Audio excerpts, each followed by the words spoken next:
All right, today we're going to be talking about the books of Ezra and Nehemiah.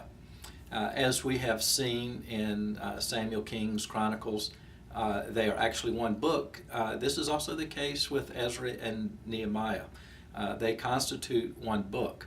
And very much like the book of Chronicles, which in most of us for our Protestant experience of the Bible, it is after 1st and 2nd Kings. In the Jewish scriptures, they are at the very end. This is also the case with Ezra and Nehemiah. They are also at the end of the story, just prior to the story of Chronicles, or the way that Chronicles tells the story, reflecting back on the kings, kingdoms, and kingships. So the story of Ezra and Nehemiah actually happened after the prophet Malachi. And as you know, the southern kingdom of Judah had been overrun, and the Babylonians had pretty much wiped it out, the walls, the temple, the city, and taken a great number of the people into exile. So the people have been in captivity for some time. And when the Persians overtook the Babylonians, the Persian king Cyrus decreed that the people could go back. So this is some 50 years later or so, about 539 or so, and the people are able to go back. So in this book, Ezra and Nehemiah, we actually kind of have three historical movements, and I'll just briefly lay them out in a moment. But as you can imagine, there is a lot of hope riding on the reality that there is the return or the potential of what could happen again in Jerusalem, of the promises of God being fulfilled, and after all of this time, the people being able to come back.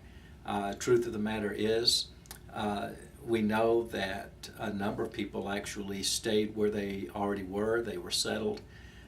But there was hope because the people could hear again the voices of the prophets, and the hope for a future messianic king was certainly resurfaced. The hope that, or for God's presence to be in the temple. The temple having been decimated certainly had to be one of the most drastic and dramatic events for the Jews, for that is where God dwelt, that's where He made Himself at home, that is where He lived among His people, it is where He lived among the nations. And for all of that to have been gone could almost be as if God Himself has left the land or left His people. And you could probably imagine how exciting it would be to dream about and to have the hope that the temple is going to be rebuilt and God's presence will fill the temple as it did in the past. There was also the hope that once the people had come back to Jerusalem, that God's kingship over the nations would once again be expressed, or would be able to take root and would become a reality, and that the promises that were made to Abraham would find their fulfillment. So there is a tremendous amount of hope that comes along with the fact that the Persian king has decreed that the people can return to the land. And the three basic movements of the story are certainly movements that we could see as each one of them having a particular historical place and having a particular historical leader, and the significance and the importance that it's going to have in this story. So the first is, in fact, the rebuilding of the temple.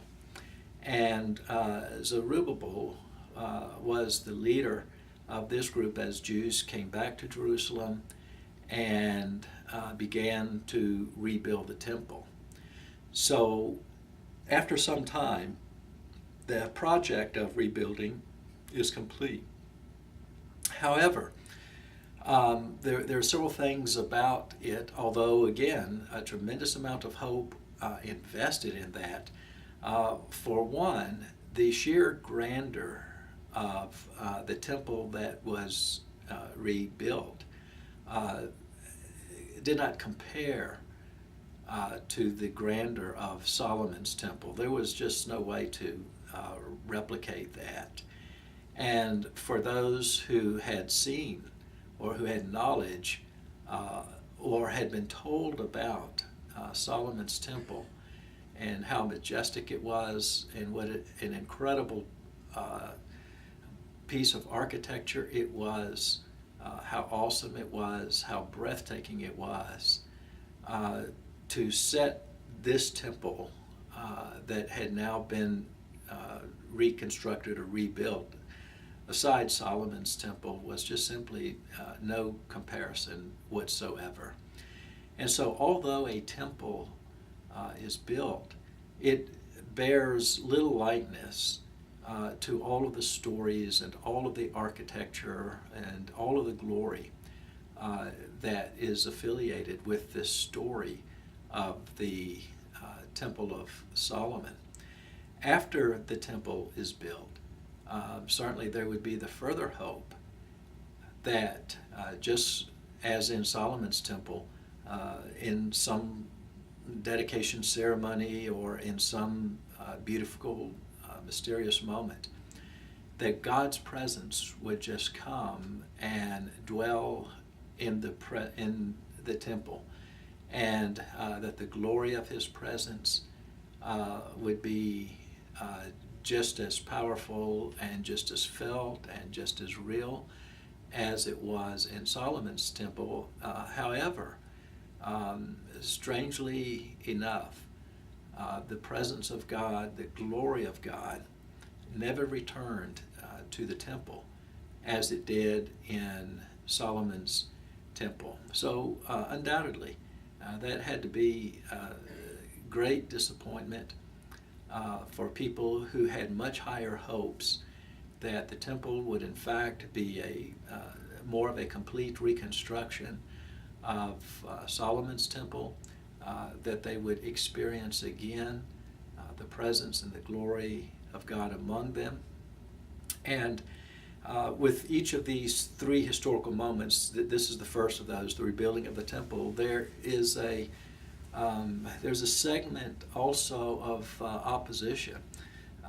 Some of the grandchildren who had been left, or who were grandchildren by this time, who did not go into exile, wanted to be a part of the construction and the rebuilding of the temple, and they were forbidden to do that. So there's something of a dichotomy that in one sense, the temple is intended to be a place ultimately where all people from all nations could come. In this reconstruction moment, there was the reality that those who had been in the land and had not gone into exile had very little opportunity to participate in the rebuilding of the temple. The next historical moment is led by Ezra. And Ezra's contribution to the story is that he's going to bring the Torah, the scripture. He's going to bring the Word of God. And he is also going to seek to build community around the Torah, a community of God. Now, just like the reconstruction of the temple came in with very high hopes and kind of de-escalated as time went on and as the project continued, and people realized it was not going to be as it was in the former days. the high hopes that kind of came in with the reading and the teaching, the learning from the Torah, and with the community that would surround that and be part of that, also had the same kind of fate, in the sense that the promise was much greater than that which was actually delivered.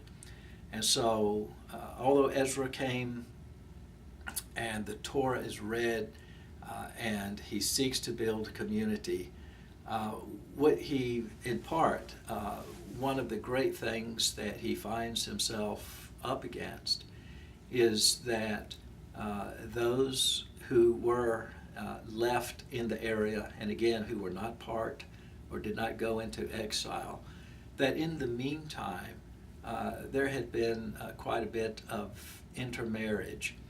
And so when Ezra comes back, there is, again, there's a tension between the fact that just like the temple is ultimately intended to be a place where all peoples of the world could come and worship, there is something of Torah purity and identity, and the intermarrying of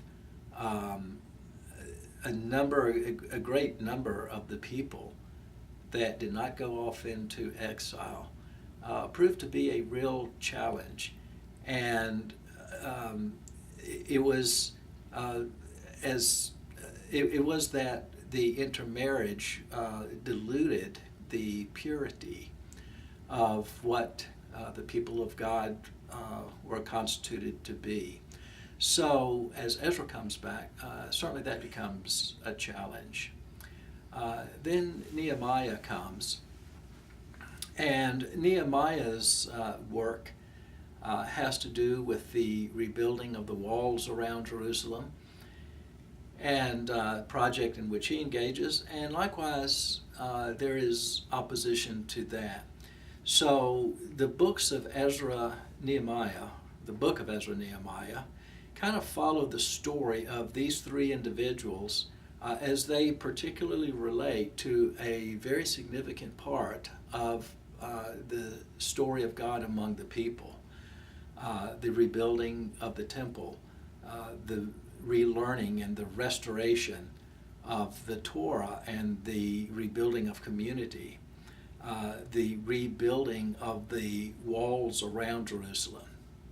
You can imagine that all of them obviously having the greatest of hopes surrounding them, and then each in their own way kind of falling off into some measure of disappointment, and that the hopes that were placed in them just did not come to the kind of fulfillment that had been expected. Towards the end of all of this, there's an attempt at spiritual renewal in the last part of the book of Nehemiah.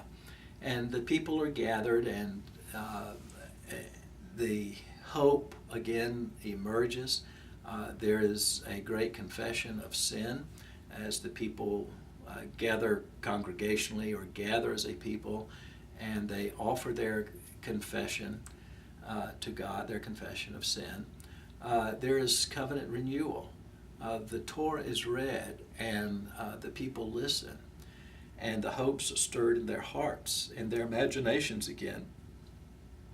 And in this renewal, the people vow that they will follow the Torah. At the end of all of this is a great festive celebration. So there looks like there's going to be the opportunity for a very beautiful spiritual renewal that will kind of allow the people to go forward, although the temple is not what it had been hoped to be, or certainly wasn't as it was in former times. There were issues with intermarriage. There were opponents concerning the wall. given all of that, there seems to be the promise here, or a potential note, that there's going to be some breakthrough. However, although there is breakthrough, and although there is light and hope that emerges out of all of this, at the end, there are the sad pictures of the temple being neglected. There is the violations concerning the Torah, and there are businesses that are outside of the walls who are not regarding the Sabbath, and all of these things kind of come together to really dampen the high hopes that the people had once had. And yet, at the same time, these stories offer a way and become a means for the people, as they read through them, to have hope in two things particularly. One is that if they will just be true, if they will just reclaim their identity, that there would not be another exile, perhaps similar to the promise of God to Noah that he would never send rains to flood the entire earth. You could imagine that the people would certainly take great hope that there would never be an exile. They would never be again captured, in their city and their temple and their walls decimated, and they be taken off into captivity as they were by the Babylonians. So there is the hope, of course, that there will not be another exile. And there is also the hope that through all of this, and the fact that they do return to the land, and that in fact a temple has been built, in fact Torah has been read, the fact that the walls have been built, that the identity of Israel will be preserved. So even amidst the reality that things did not necessarily go according to the highest hopes of the people, there is that glimmer of hope that God has a people, that the people who have gone in exile are still the people of God. They have come back. They are the people of God, and they are the people of God who will have a future. And that future will not include another exile. And there is also the hope that along with the restoration of all of these things, that there is the restoration and the preserving of the identity of God's people. So I hope that some of these insights might be helpful to you as you're reading through the book of Ezra and Nehemiah, and that you can kind of feel the high hopes in which the people were coming back, the storyline as each do come back, or as there are different historical moments about the three areas that we have talked about, the opposition that was present with each of those three things. And yet, nevertheless, there is a God who has called his people back, who has brought them back home, and never to be exiled again, and for their identity to preserved. And it is that hope through which the larger hopes of the Messianic King, of God's presence in the temple, of kingship over the nations, and the fulfillment of the promises of Abraham will ultimately and hopefully be conveyed.